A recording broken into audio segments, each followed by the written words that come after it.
Good afternoon, and welcome to the BCO NextGen International Series webinar. For those of you that don't know me, my name is Chris Blust, and I'm a director at AKT II, and I sit on the BCO NextGen London and Southeast Committee. As you might know, the BCO's mission is to research, develop, and communicate best practice. Due to COVID-19 and the restrictions on travel and large gatherings, our exposure and insight to the international community has been reduced in a large capacity. To be at the forefront of design, we need to be aware and learn from our international partners. So, to fill this gap in some capacity, we launched an international speaker series earlier this year to hear about progressive and leading international projects and views. For the next speakers in our series, I'd like to say hello and introduce founding partner Stephen Kieran and partner Richard Maimon from the Philadelphia-based architectural practice KieranTimberlake. KieranTimberlake was founded in 1984 and are an award-winning architectural and research practice, internationally known for design leadership and technical innovation. KieranTimberlake is committed to provoking positive change in the built environment through beauty and performance, creating buildings that are holistically integrated with their context. KieranTimberlake has received numerous design citations, including the 2008 AIA Architectural Firm Award and the 2010 Cooper Hewitt National Design Award for Architecture. Stephen's work is the result of a thorough examination of the craft of architecture at all scales.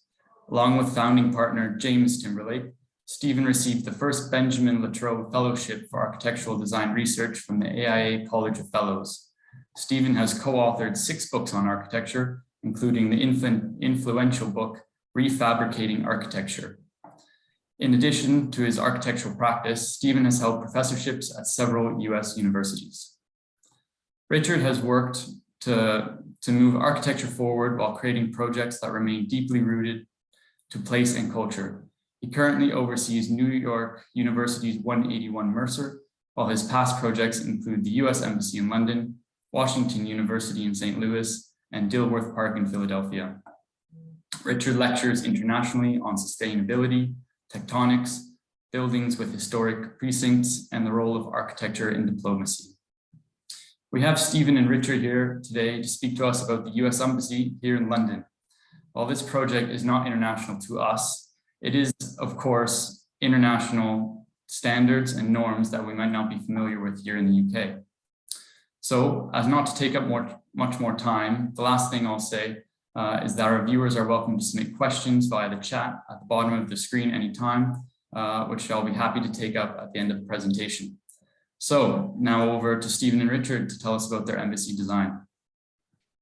Thank you, Chris, for that introduction. Richard and I are delighted to be able to share this project with you this afternoon. And we will do so in 4 sections, about 45 minutes total. I will introduce the project, the site, some of the basic background that led to it. Richard will follow with a detailed description of the outer envelope and the wall systems of the building, one of its most innovative features. I'm going to then take us on a walk, both outside the building and in through it, to give you some sense of the experience in and around it, both outside and inside. And then Richard will wrap up with some photographs of it under construction, as well as some final photos and observations and images. So with that, let me begin. The site is in 9 Elms, right along 9 Elms Lane and the Thames. You can see it in its prismatic cubic form here in the foreground, with London spreading out beyond it.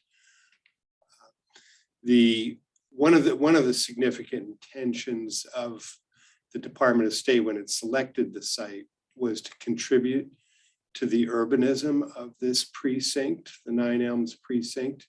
And as you can see from all the tower cranes beyond, the embassy has certainly had that effect. A second objective was to develop an embassy that really has urban presence and urban connectivity, and is a contributor, not just within the new 9 Elms district, but within the broader firmament of London. And you can see here the foreground landscape, more about this later, but one of the intentions was to make the building secure, obviously, as required by the Department of State, but do so in ways that could also be inviting and become part of the urbanism, and portions of which can become accessible in terms of a landscape and pedestrian experience. Our goals were many. There are 8, that summarize the totality of the aspirations here. Without going through each of them individually, I'll note that it's pretty obvious that some of them are contradictory or could potentially become contradictory. And a lot of what we unlocked in terms of the initial design inspirations for this was to turn things that could be negative, for instance, security, had become very much a negative in the design of embassies, US embassies around the world, through the presentation of fencing and other significant security features around embassies. So part of our objective was to pair aspects that are necessary requirements for any embassy, but transform them in ways that, in this case, move from security into also becoming welcoming features.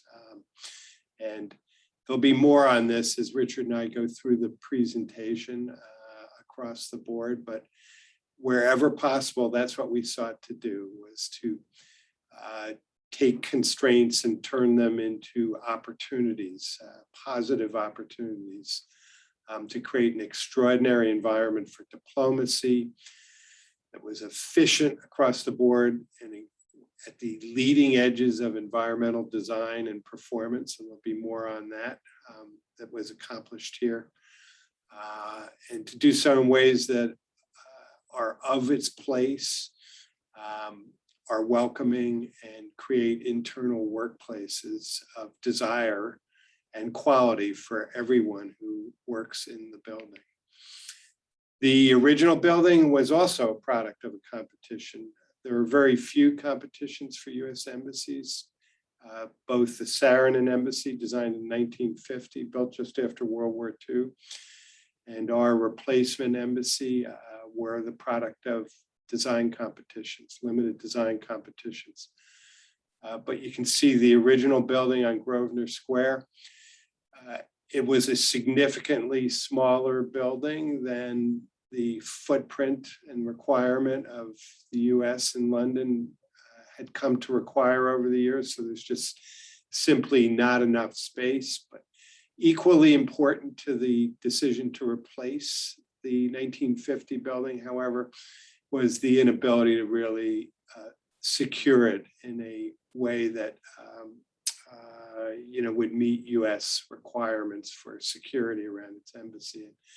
Over the years, one of the products of that were bollards along all the street frontages and fencing, a fenced perimeter, all on Grosvenor Square, not a welcome addition in many regards to the urban fabric of that important square in London, that important district in London. So those were 2 of the principal motivations on the part of the US Department of State security, and gaining more space so it could consolidate its workforce.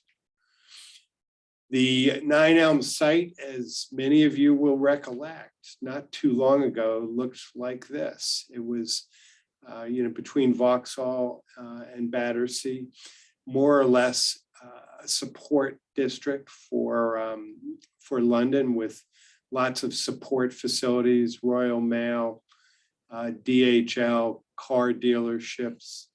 What else am I missing, Richard? Bag storage facilities for art collectors. You name it, but largely low single-story buildings, sprawling, yet in extraordinarily close proximity to the heart of London. So really open for development. And when the site was purchased, this was really the first big move on the site, was the US Embassy, more or less at the center of that district in between Vauxhall and Battersea, right at the core, literally, envisioned by us to become a prismatic cube that you can see here at the center of it, with some significant open space and connections that would start to generate an urbanism for this district, this evolving and growing new district and newly re-envisioned and rebuilt district of London. So you can see there was a planning process that had existed before we came on board, but that was still nascent, I think would be a fair way to characterize it. And we did interact with other planners in London, both government and private sector planning entities and firms, to discuss some of the urbanism of this newly evolving district. One of the keys to this was this kind of green belt, a pedestrian greenway down the center of the whole, in between Nine Elms Lane and the elevated rail viaduct, more or less bisecting that, but providing a pedestrian corridor with greenery and landscape threading from Vauxhall all the way down to the connections into Battersea. So that was certainly a central feature of the whole of it. In red, you can see the outline of the US Embassy site and the way in which it does intersect with portions of that public realm.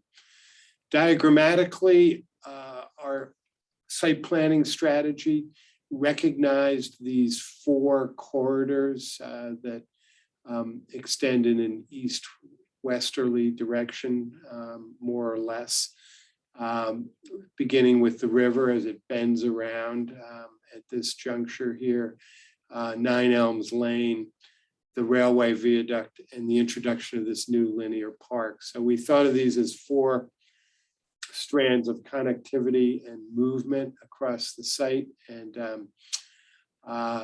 proposed at the outset a new pedestrian bridge across the Thames at this point.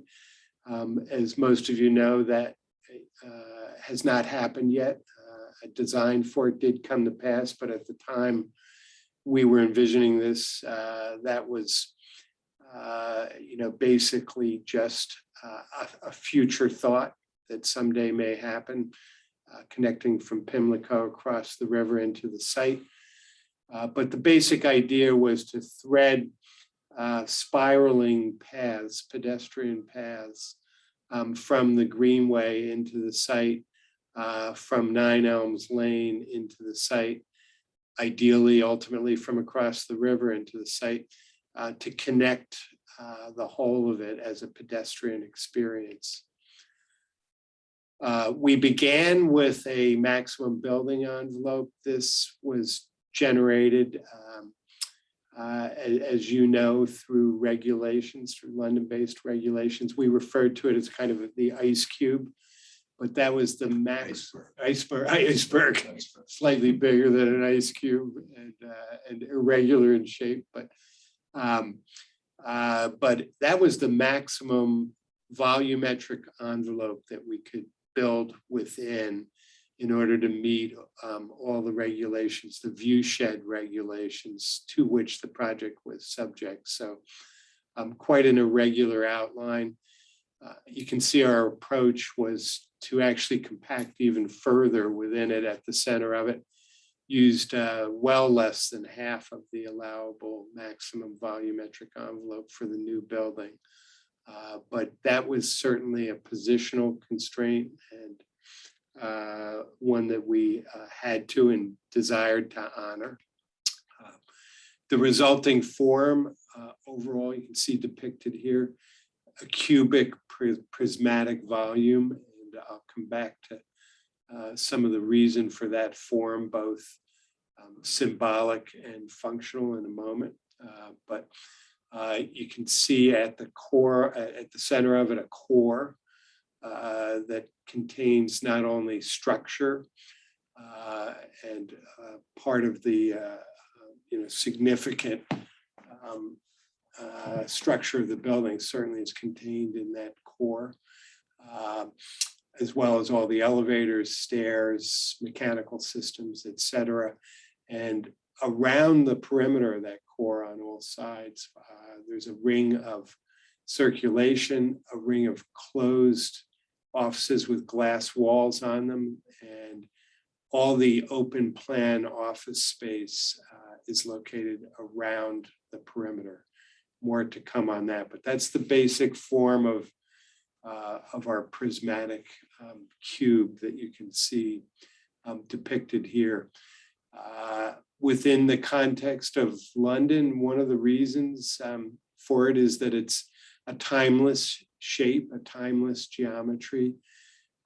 It's a geometry that is received, if you will, as opposed to generated by us. But those were qualities that we wished for this building, that it become a timeless contributor and participant in the London skyscape, and in a way, literally timeless because of the cubic prismatic form of it, in contrast to a lot of the other shaped, aggressively shaped aspects of the skyline at that time, all beautifully, elegantly proportioned.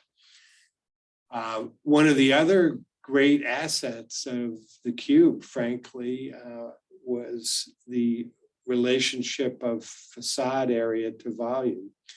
And you can see in this early set of diagrams some different shapes that we studied at the outset. One of the other competitors did something in some ways that was similar to the scheme on the right, but we have a pretty remarkable ratio of floor area to facade area in the cube that had really positive impacts in terms of the overall cost of the project, but also in terms of the energy performance. So more to come on that a bit later. So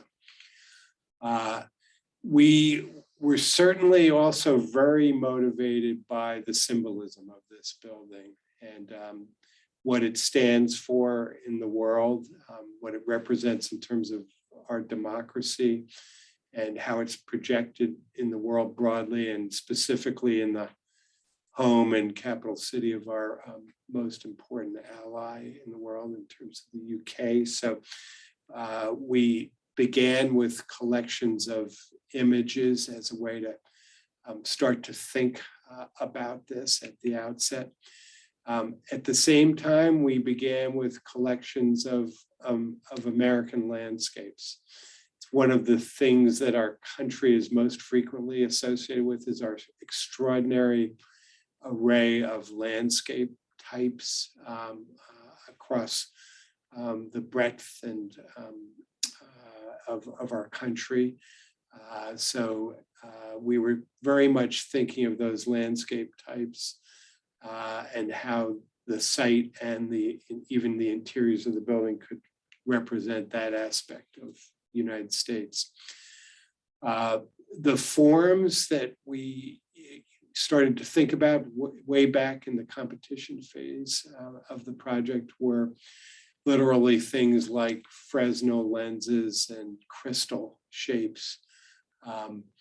And also, we were motivated by our own project at the Museum of Modern Art called Cellophane House that we erected there in 2010. But the basic idea was a crystalline prismatic shape set within the city that reflected and refracted light outward, as well as managed light coming into the building and energy coming into the building. But at the same time did so in a way that really, became a prism, in the firmament of London. So with that, turn it over to Richard. Thanks, Steve. So looking at the envelope in greater detail, which I'll take you through its development and its realization, as the introduction that Steve provided gives you a sense, tremendous obligation and opportunity for the envelope. On the one hand, the kind of representation, the iconography of the building as speaking to diplomacy and the relationship between the US and the UK. Certainly the high bar in terms of quality of envelope of high-rise construction in London, we were very much aware of and inspired by. Energy, sustainability, assuring we had natural light, but limiting solar gain. We've learned as Americans, there is solar gain in London, despite the reputation, and security, that it had to withstand all of the requirements and regulations of the Department of State. So with that in mind, and those many constraints and opportunities, we started to think of the envelope in multiple layers. Here's a sketch by our partner, James Timberlake, early on during the competition, where the thought that perhaps there's an outer layer that could be helpful in screening solar gain and helping mitigate glare, but also form a kind of iconographic sense of the building, and then an inner layer that is taking care of the normal relationship to weather, water, et cetera. And that became the kind of guiding principle throughout the competition and the early phases of design. We began to look at that, the opportunities visually, modeling it up. The cube had already become part of our design, but not fully yet, as you can see with some of the inverse corners and still curvilinear opportunities. This was very early, where we were playing with the program and how it would take form and its relationship to an outer envelope, and where shape would be, where visual interest would be, and how the two would meet. We also very much were aware of natural light and assuring that our office space, which is most of the building, would have a tremendous opportunity for daylight throughout the year. And we studied, approximating what we thought might be the development around the building, remembering that we were coming quite early in the Nine Elms development, and much was built during the embassy's construction and completed as the embassy was finished itself. But understanding that opportunity and how we could maximize daylight. And that led to positioning the building on true north, which was beneficial in terms of optimizing light and reducing solar gain in terms of the outer envelope, but also, as you'll see in the development of the urban design, giving a real sense of heart, a sense of centrality, a point of meaning in the middle of Nine Elms amidst the many developer projects surrounding it. As Steve alluded to, we were also influenced by our own work, and thought in particular with regard to thin film plastic envelopes, first studied in 2003 on the left at the Smithsonian Cooper Hewitt National Design Museum in New York City, where our pavilion called Smart Wrap demonstrated the opportunity of taking thin film plastic and incorporating photovoltaics and printing and other means for providing a new kind of envelope that would be multi-use in a very thin dimension. And then on the right, the development of that strategy as part of an offsite fabricated house for an exhibit at MoMA known as Cellophane House. So in our research and with a prior work and understanding what had been achieved in the UK and across Europe, ETFE, ethylene tetrafluoroethylene, came to our attention as really an opportune product material for creating this outer envelope. It has incredible durability, resistance to PV. It as we'll see in a few moments, can be tensioned into forms. It had the ability to be printed, and the printing then, like a frit on glass, would be available for reducing solar gain.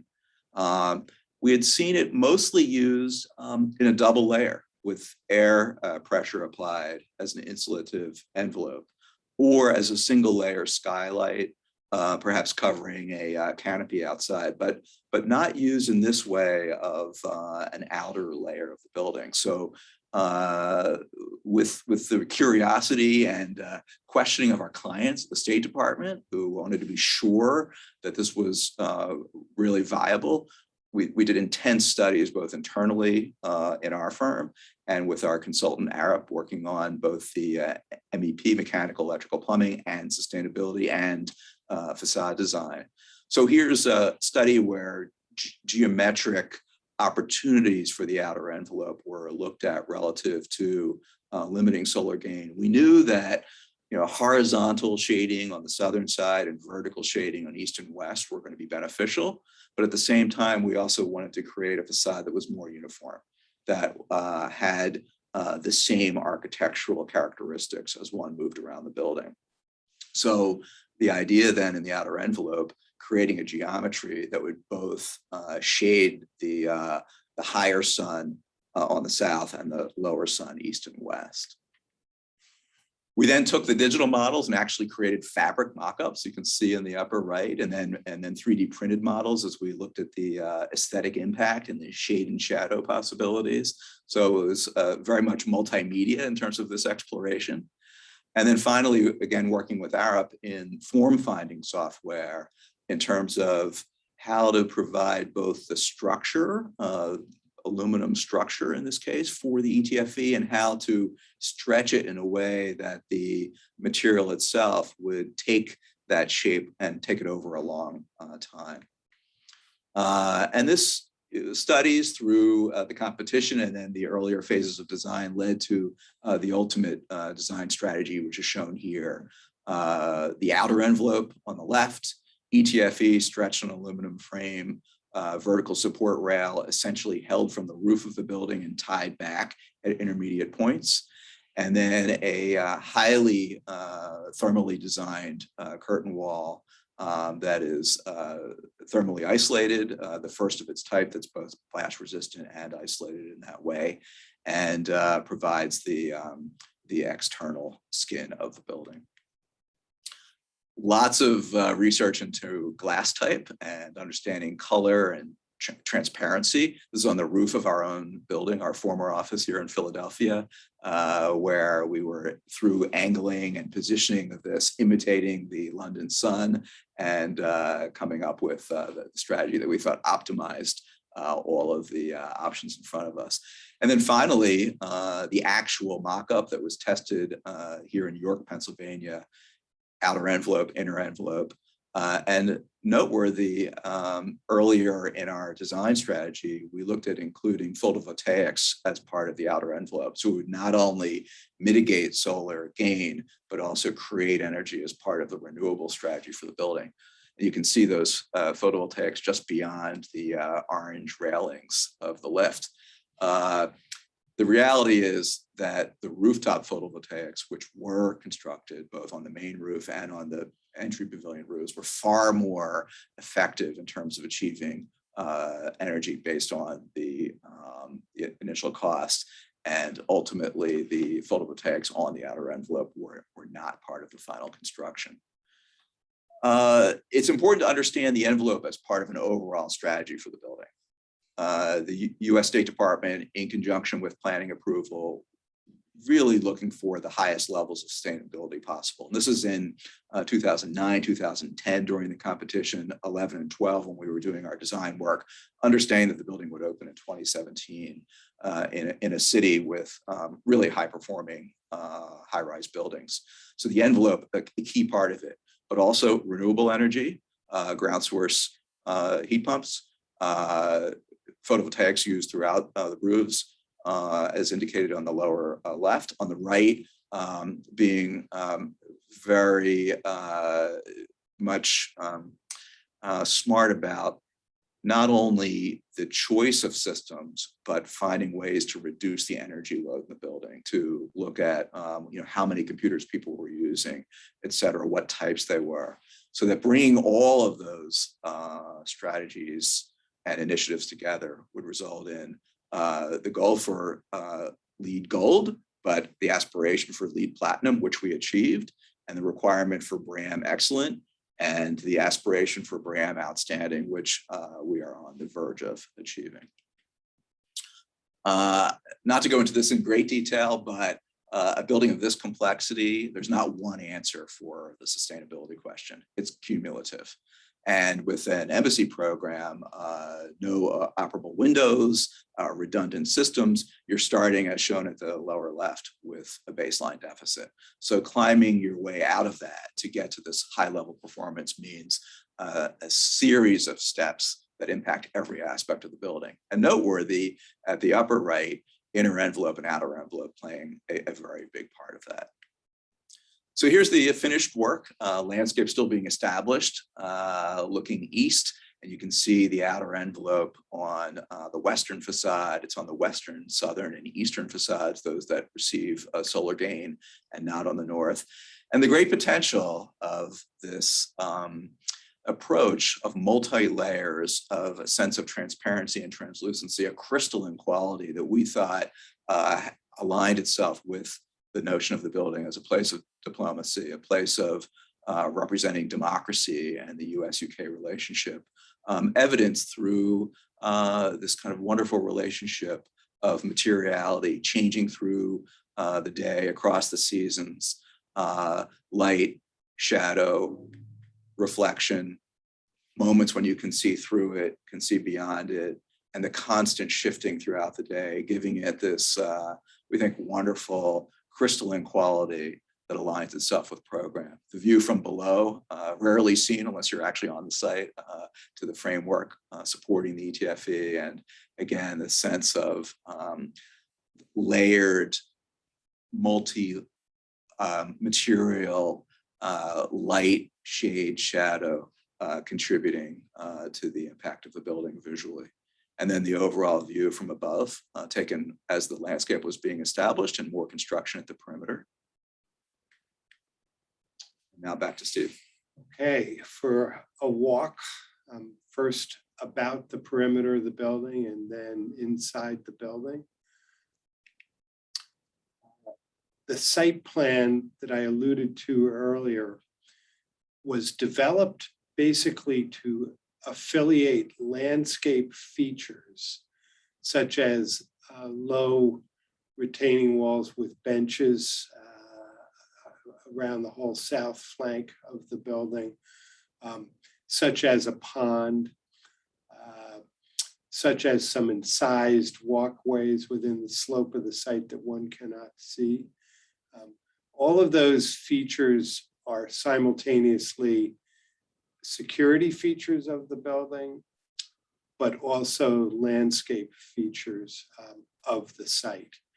And we think that was a real significant aspect of our strategy here, was to literally not use conventional fences, really minimize and hide bollards in landscape in locations where we did not have another solution, but basically develop a suite of landscapes that double function as part of the security perimeter of the building, as opposed to the more conventional approaches of opaque walls, fences, etc. So what you see here within this set of spiraling curves are those features and the landscape types that Olin, our landscape architect, was after developing, and they were a huge contributor, frankly, to the success of this project.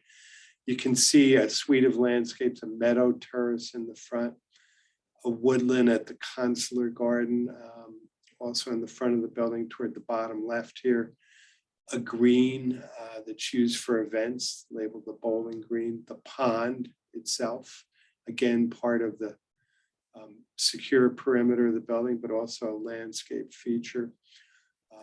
All of these different types of landscapes intersecting with the green path on the one hand at the center of the site, and with pedestrian ways along 9 Elms Lane on the northern edge of the site near the river.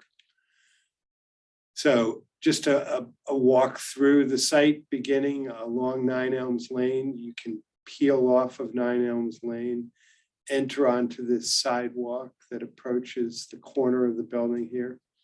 That in turn then wraps in a big curving arc around the pond at the base of the building. But this is a publicly accessible sidewalk. It's part of the embassy site, but anyone can walk onto it and enjoy this landscape closer up, away from all the traffic of 9 Elms Lane. That swings around to the main, what we call CACs, Controlled Access Centers, lots of acronyms for the Department of State, but this is one of the entry pavilions. to the Yeah, public. yeah, to the public known as an entry pavilion. So, but this is to the main consular and to the main entry to the building.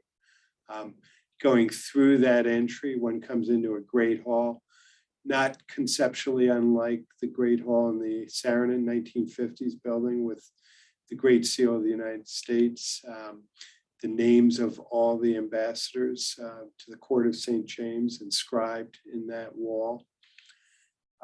That space in turn leads into a gallery alongside the river view, looking out over the pond toward the Thames. This gallery has a glass bridge that accesses to the west side of the site in that outdoor event space.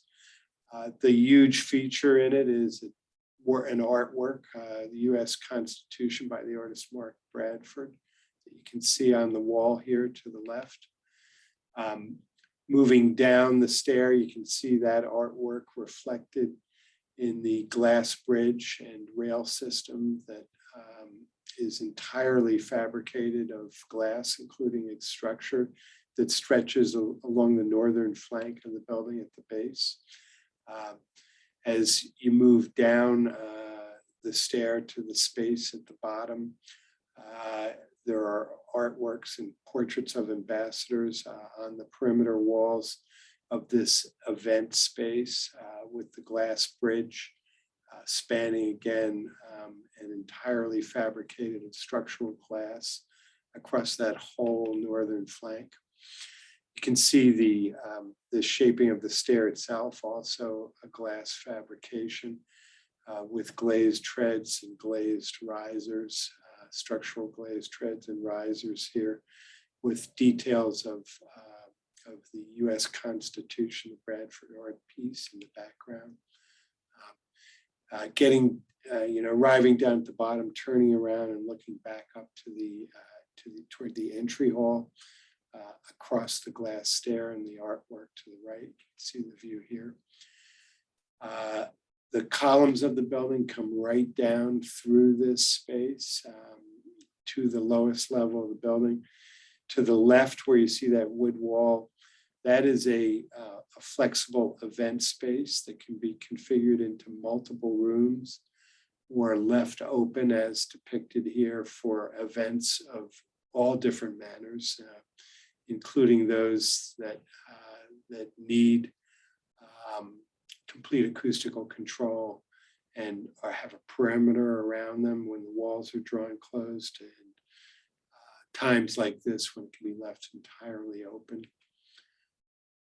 Now, coming around to the opposite side of the building, one approaches the consular entry that you see here. This is the entry that the public would use to the building when they're coming for consular affairs such as passports and renewals and visa applications, et cetera. They would come to this entry pavilion here. The two entry pavilions themselves are developed as garden-like pavilions in the landscape. Again, they have an arc to them that follows the geometries of the site. Each has not only skylights letting additional light into the center of the space, but a canopy with building integrated photovoltaic panels on top of the canopy. You can see another artwork here depicted above the meadow landscape in the foreground at the consular entry. that artwork is a mosaic tile artwork that is pretty remarkable. Coming around inside the building, you can look across that event space lawn on the west side of the building, looking toward the Consular Entry. On the right side here, the left side is a winter image of the approach to the building prior to the installation of the artwork on that wall. Entering into the interior, this is the Consular Entry to the building, and where visitors to the embassy are greeted. Again, another artwork that spans from outside the building through into the interior by Rachel White-Reed. You can see some of the consular guests lined up here in front of that artwork. You then, after passing through the entry, move upstairs to a gallery that overlooks the Thames and has a double height space that opens and brings light down from above into it below. Visitors and guests to the consular section can see seated here awaiting call, and you can see some details of those call desks that are divided in a way that provides acoustical privacy for all. There are inscriptions across the whole base of it, drawn from important historic documents and figures.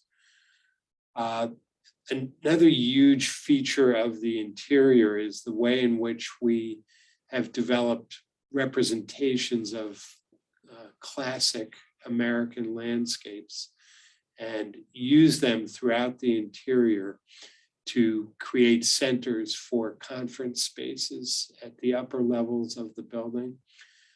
So you can see several of these gardens and the way in which they're connected and spiral up through the building. I'll show you a few of them, but several classic American landscapes are represented here. These also provide secondary meeting and conferencing spaces and join those spaces to the circulation patterns of the building, and each has a stair in it that interconnects floors of the building without going back into the core to move up and down the building. So you can really move through the building using some of these open landscape gardens. This is the Pacific Northwest garden. There are some real plants in these, and then some fictive representations of qualities of the landscape, as you can see in the metal work. This is the Gulf Coast garden. Again, you can see here the use of the stair to interconnect two levels, allowing for alternative means of moving through the building without going back to the core, but instead using the stairs in these conferencing and meeting areas. And this is the Canyons Land Garden, the southwest portion of the country. You can see the way in which the stair interconnects lower and upper levels, and again, conference spaces wrapping these at both levels. We thought and worked collaboratively and closely about the work environments with Gensler. They did the interiors of the project and were huge contributors, along with Olin on landscape and Arup on engineering. But we tried to really work with the Department of State to vision anew workspaces in embassies that really had not come into contemporary times in terms of the way we all actually work, the types of work and the types of environments necessary to support work today. So you can see a basic office floor plan here, the way in which at the end of each corridor, you can see through to the outside. So as you rotate around the core, there's always the capacity to see through, to have daylight and view. and the way in which the garden in the upper left with conference areas wrapping it, and in this case, views down into the cafeteria and dining area, really provide focus and orientation to that type of collaborative space throughout the building. And then a few views of interior offices, different types of meeting space, presentation space, conferencing space, as well as additional stairs, interconnecting floors, and some sense of the views to the outside throughout. More details of conferencing and workstation areas, and view from the inside out through the exterior envelope, through that outer envelope frame. Richard. So a quick look at construction. The construction manager was B.L. Harbert, an American firm with a lot of experience with the State Department. And they were joined by Sir Robert McAlpine from London, long experience in London as the local contractor with numerous subcontractors, both local and international. Here's a view as the project began to come out of the ground. Concrete below grade, service areas, parking, et cetera, and a concrete core for the building. The structural engineer was Thornton Tomasetti. And then, as you see in this view a little bit later, the steel frame arising. It is typical for the State Department to use concrete, but steel was allowed for this building due to high-rise construction and the specifics of the London market. It seemed that steel would provide us the best opportunity in terms of span, column locations, et cetera, given State Department requirements for structural strength and needs. Again, the building rising, quite complex in terms of the laydown space around the building. But on the other hand, as I'm sure many people watching, and not encumbered by a street grid immediately adjacent. So there was that space. And then the beginning of the curtain wall going on. Parma Stelisa was the contractor for the overall envelope of the project.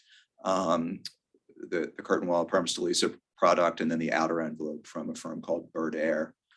And you can see the envelope really taking form in this view, where the frame for the outer envelope has been positioned. You can make out in the orange vests the installers of the beginning of the ETFE layer, and almost like aerialists working in a circus performance, installing frame and then installing the fabric over it. And a real sense of drama as that was taking place, as you can see here. We'll move into a couple of videos. This allows you to understand the dynamism of the exterior of the building and the way that those layers work. That multi-purpose space Steve mentioned here, utilized by Mark Bradford and his team to stretch the canvases that form that great work of the US Constitution. And then the final video, taken not too long ago, coming along the Thames, just passing Parliament, now looking toward 9 Elms, Vauxhall Bridge just passed. And you can see, I think, many of the themes we spoke of, and that is the embassy forming this kind of anchor, this magnet, this centerpiece of 9 Elms. And I think it's, or our decision to use True North to position the building even more meaningful as the many buildings and their kind of local conditions of geometry position themselves around the building.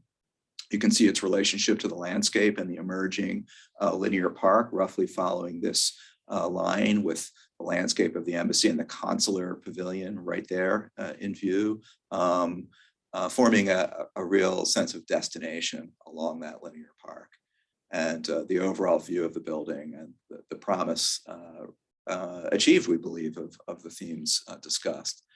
And then the ultimate test, perhaps, is social media, where the role of an embassy, moments of great family occasions of visas and traveling to the US, immigrating to the US, of course, the opportunity for protests and everything else that comes with a diplomatic mission, evidenced here. And these are actual posts that people have made on social media that we certainly enjoy seeing.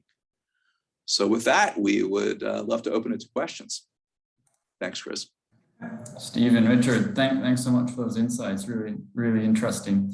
Coming back to your earlier bit on just the area of Nine Elms, it is a tremendous area that's moved along so much in the last few years, and we as AKT, we actually we built the double towers there at 19 Elms, and we're actually involved in the older embassy at Grosvenor Square, and actually that building's in construction right now. Also a fascinating building. I thought it was amazing, Stephen, how you talked about obviously using the landscaping for building security. That obviously works great so long as you have a new build building. Obviously here in London, there's a lot of historical government buildings where I imagine it's not so easy to integrate security and architecture. I imagine obviously that within the building itself, there's a lot more security provisions. Are there any specifics in the building where it was really difficult to integrate, security and architecture and try to find the right balance? You don't need to give away any secrets, but curious to know what you think. I'd say the greatest challenge, that's a great question. And I think every building owner faces that to varying degrees today. But I think the greatest challenge was providing transparency and large panels of glass when requirements may actually require smaller panels with lots of metal framing around it. So we actually pushed some of those standards by doing testing, and that allowed us to we think employ some of those strategies. And we're talking about the building itself, not the landscape. Employ some of those strategies with greater architectural quality and a sense of a welcome to the public than might be achieved conventionally. So more performance-based rather than a codified approach. Yeah, exactly it. Exactly. Makes sense.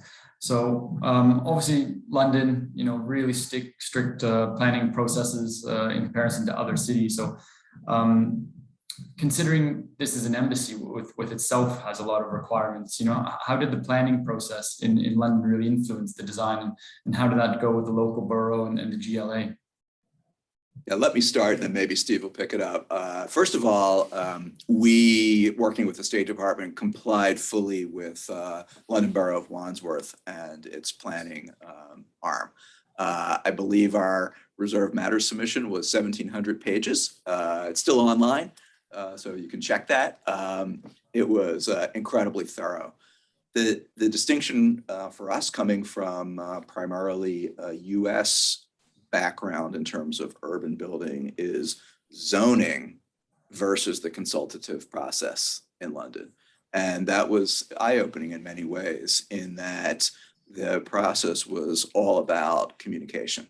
So we had several 2-week trips where our group met with dozens of organizations, from the neighbors at a local church to the adjacent developer, to the developers going a few blocks out, to the GLA, to the various historic preservation groups, to the utilities, et cetera. And there was really a wonderful dynamic conversation back and forth. We had completed the competition at the time of the beginning of our meetings with the group. And I think the good news that we heard was that the earlier work done prior to the selection of the architect on behalf of the State Department is that it lived up to the promises that were made. And I think that was the part where a level of trust was developed through those conversations. And it led to the refinement of the idea as opposed to changing the idea. No, it's a pretty extraordinary process, as Richard has fully laid out. But we are proud of the fact that the Department of State committed itself to that process.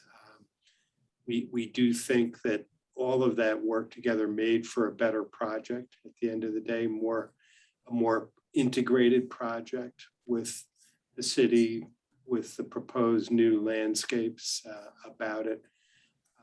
All of that became more potent, we think, as part of the design, not less, through that consultative process.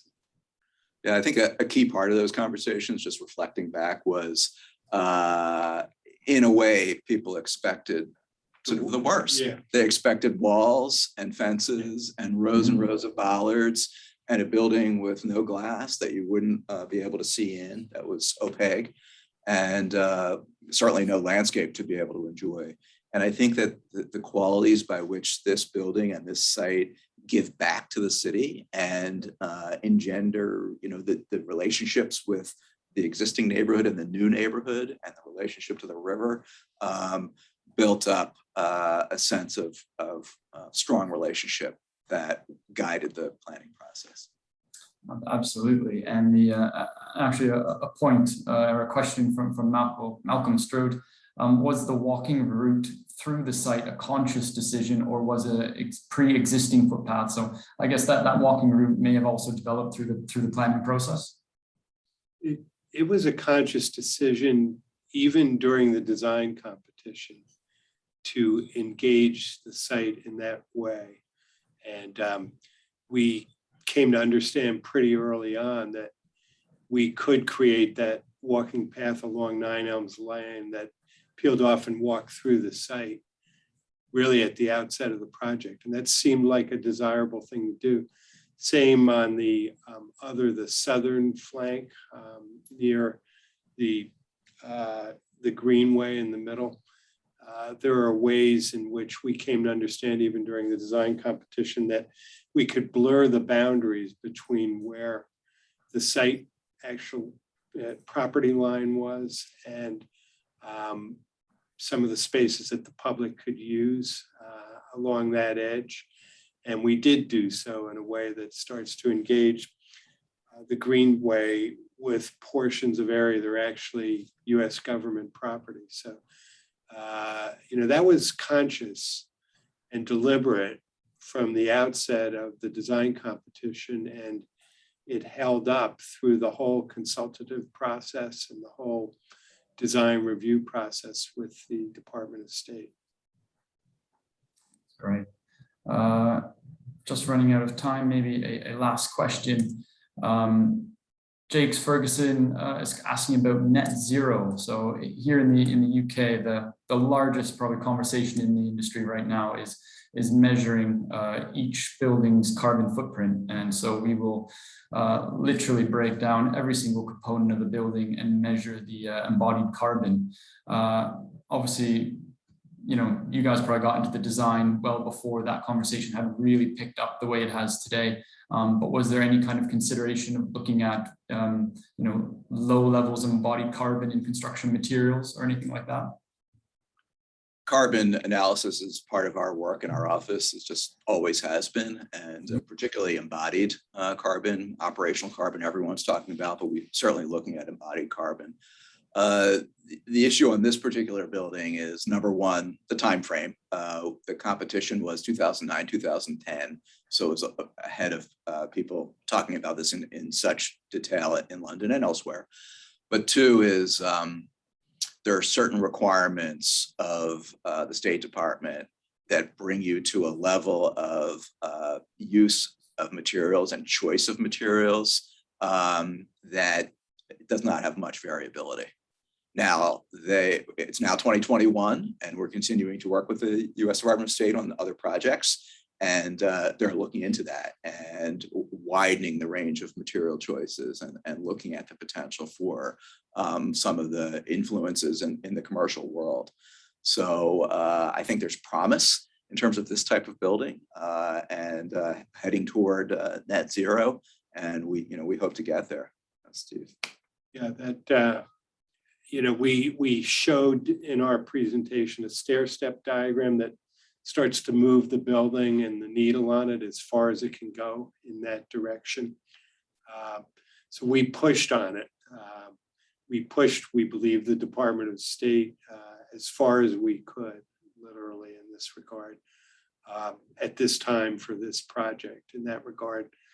And, you know, it's given where one begins in a deficit, literally, as that diagram Richard shows, we're proud of where the building got to in terms of performance. Today, would we be able to get a building like this to net zero?